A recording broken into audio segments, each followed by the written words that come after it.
well arts that we're going to camp to make your dream come true. You and a group of people can enjoy a fully guided one-night program here at the Toronto Zoo and enjoy the Africa Savannah after hours and have the opportunity to sleep in authentic African residents and many more. If you'd like more information, you can visit TorontoZoo.com. Still on the right-hand side, we're going to be passing by one of our many picnic areas. This is where you can bring your own food and enjoy with your family. But please make sure to dispose of your waste properly. As for the worst type of bug is a litter bug.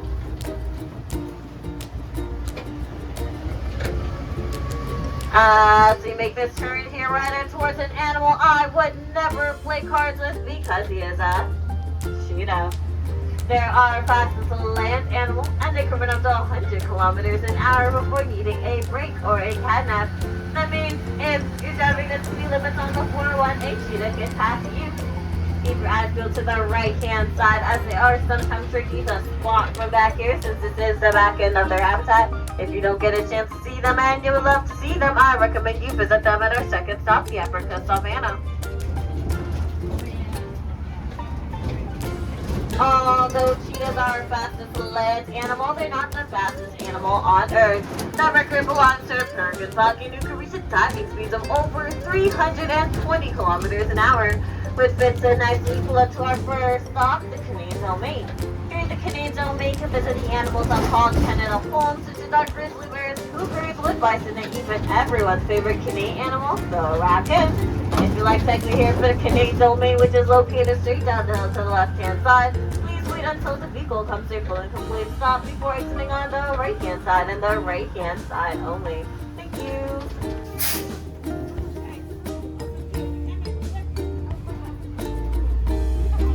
Welcome back to our Mobile. If you're just joining us, my name is Marlene. I'm your commentator all the way at the back, and all the way at the front we have your lovely driver, Yamin. Just a couple of reminders while aboard on this mobile, there's no eating or drinking, and ask you please remain seated at all times.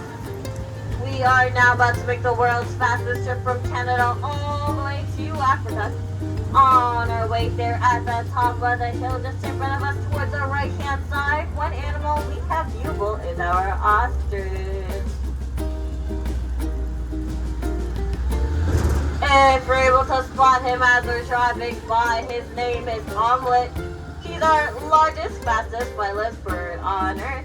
They lay eggs the size of footballs, have eyeballs the size of tennis balls, and the brain size of a ping pong ball.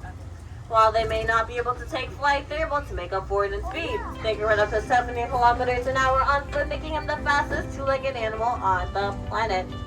Still on the right-hand side, we have a brand new herd bar, which is scheduled to be completed pretty soon. This nice new space will become a nice and warm rooming space for some of our herd animals, and eventually it'll become a mixed species exhibit. But for now, our bar's first tenant in waiting is our handsome Garfield Zebra Jake. We will soon be pulling up to the Africa Savannah, which has the most amount of animals and the least amount of walking. Animals are spotted here. We have our cheetahs, lions, hyenas, penguins, zebras, hippos, gorillas, giraffes, and many more. You visit our Africa Rainforest Pavilion. If you like to exit here, please wait until the vehicle comes to a full and complete stop before exiting on the right-hand side and the right-hand side only. Thank you.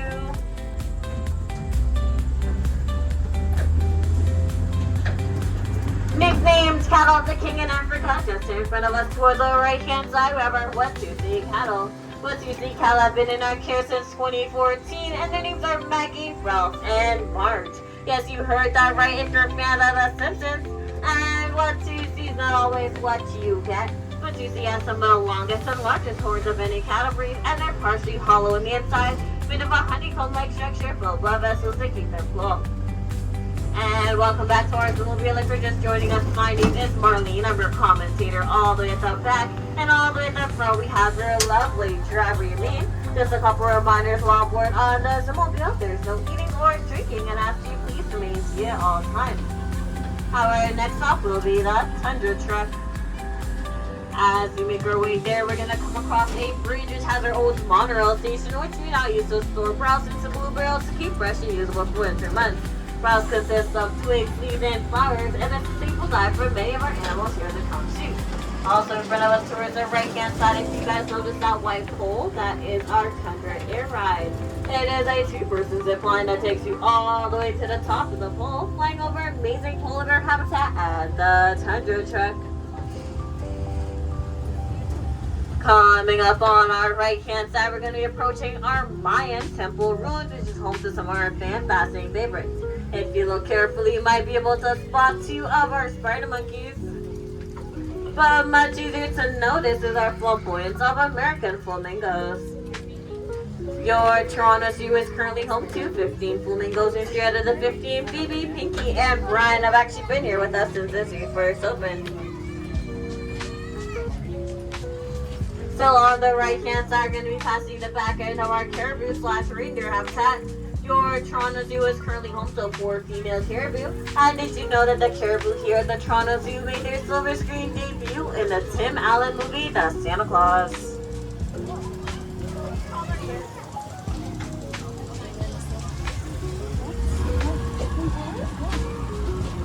And we have now entered into an exclusive part of our Zoomobile tour in this a staff-only area. This building is a main service area for more than 250 employees who keep our zoo operating on a daily basis.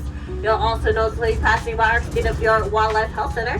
Here you may be able to see medical procedures being performed by our vet teams depending on what's going through the health center at the time.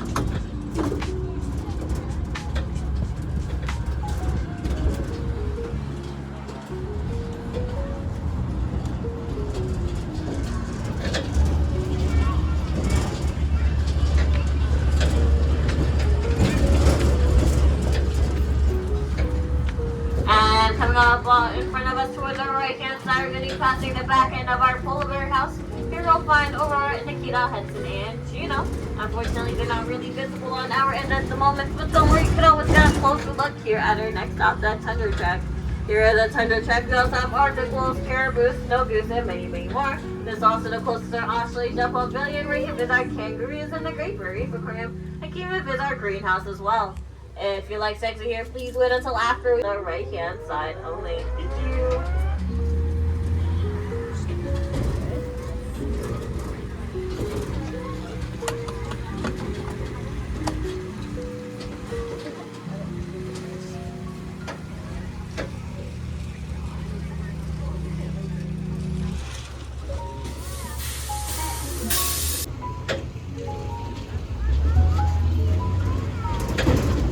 Welcome back to our Zoomobile. If you're just joining us, my name is Marlene. I'm a commentator all the way at the back and all the way at the front. We have real lovely Jeffrey me. Just a couple of reminders while we're on the Zoomobile. There's no eating or drinking, and as you please remain seated at all times. Our next stop will be Eurasia Wild.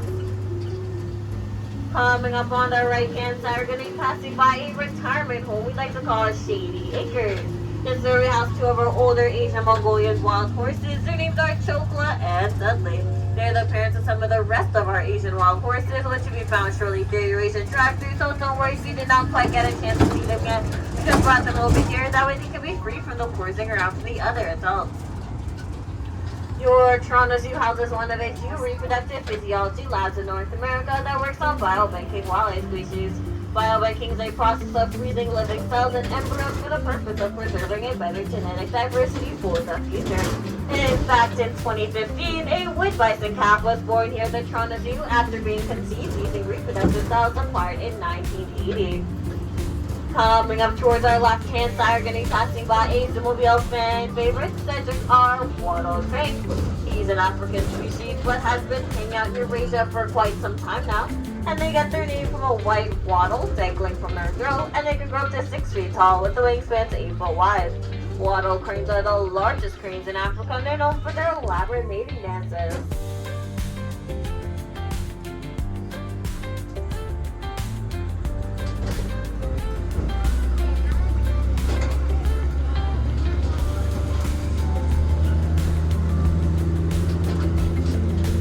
We will now be entering towards the Eurasia drive-thru. Just a quick reminder for those of you on board to please keep all foods and drinks away. And please keep arms, heads, and tails inside the vehicle at all times.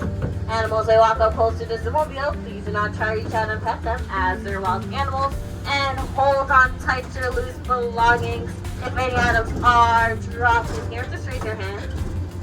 And I'll raise my hand. and then we'll wave goodbye together.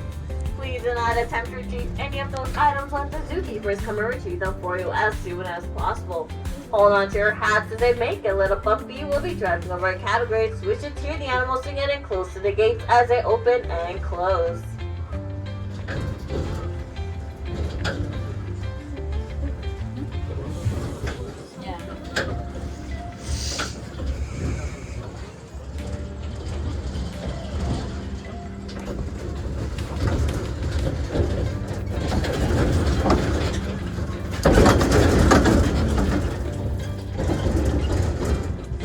Please hold on as we wait for the gates to close behind us. We do not want a Jurassic Park situation on our hands.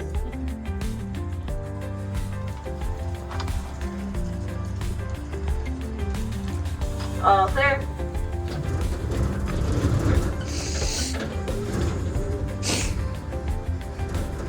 First up, coming up on our left-hand side, we're going to be passing by our West Caucasian turds. They're burly goats native to the mountains of Caucasus in Russia, and there's 4 of them in this enclosure. Their names are Turnip, Tornado, Turbo 2.0, and the Terminator. Males and females live in separate herds, and they only come together during the breeding season. This zoo replicates this by having all of our female turds all located throughout Eurasia walking section of the zoo. Next up, we have our Asian wild horses. They're native to Mongolia, so in the winter time they grow really thick coats to keep themselves warm. These horses were once declared as extinct with only 12 individuals remaining between 2 zoos in the early 1950s. But thanks to captive breeding programs like the ones here at the Toronto Zoo, where their numbers have significantly increased, and the Toronto Zoo recently released a new herd into the Gobi Desert, making their numbers well increased in the 2000s.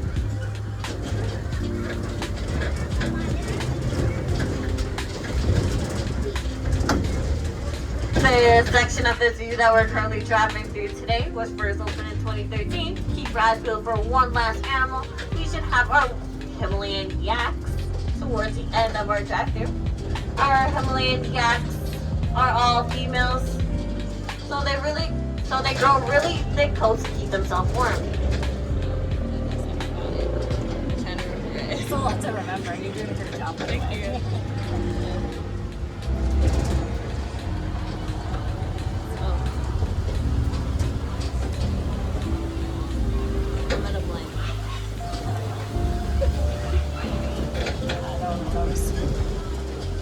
No one will notice. Yeah, it's all good. You're gonna run out of storage, eh?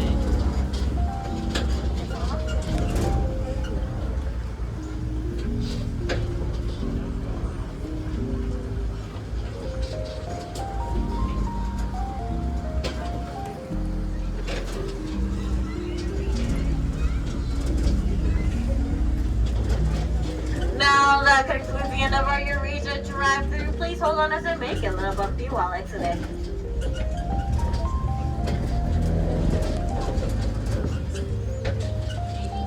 As we're exiting, I have a couple turntable jokes, so please bear with me. Why are frogs so happy?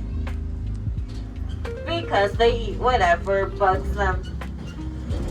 How does a penguin build its house? It glues it together.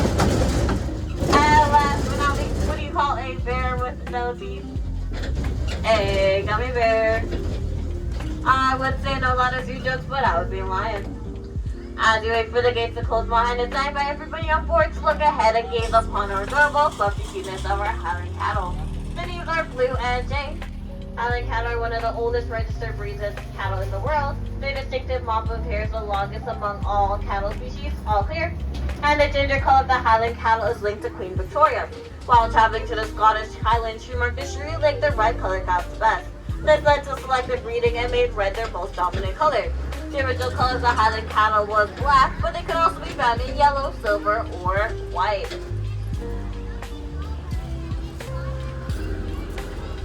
Our next stop will be Eurasia Wilds. This is our final station before we head back to our main station. Animals are spotted here. We have our mere tigers, Campbell, snow leopards, red pandas, and many, many more. If you like to exit here, please wait until the vehicle comes in for a complete stop before exiting on the right-hand side and the right-hand side only. Thank you.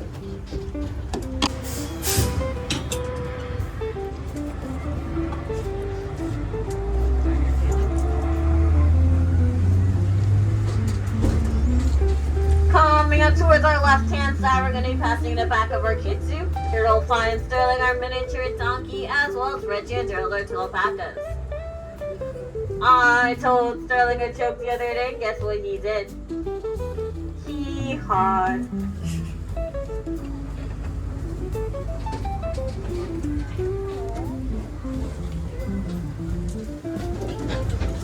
In 1982, the zoo opened Littlefoot. This area of the zoo had a playground and a petting zoo, including goats and miniature horses, as well as its very own mascot, the Littlefoot. Guests were also offered a membership to Littlefoot Club for $5 per year.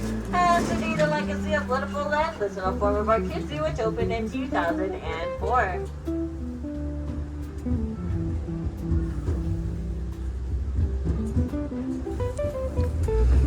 Coming up on the right-hand side, you may or may not catch a glimpse of our mere tiger. This is currently home to our 18-year-old female, Mazariah.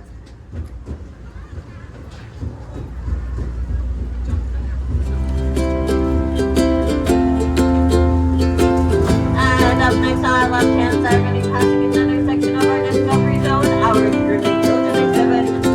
This property is known as Splash Island. This is a great area for those of you here that want to see that one between the walls on those hot summer days. Splash Island is free for everyone near the beach to enjoy, but it is fairly close to the upcoming winter.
Calipers, and many, many more. There's also the Coast Guard Carousel, as well as the zoo ticket shop and the zoo's main entrance.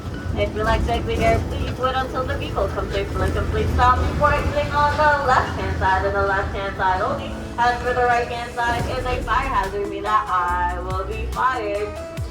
I'd like to thank everyone on board for joining us here on our snowmobile tour today. Have a wonderful rest of the day.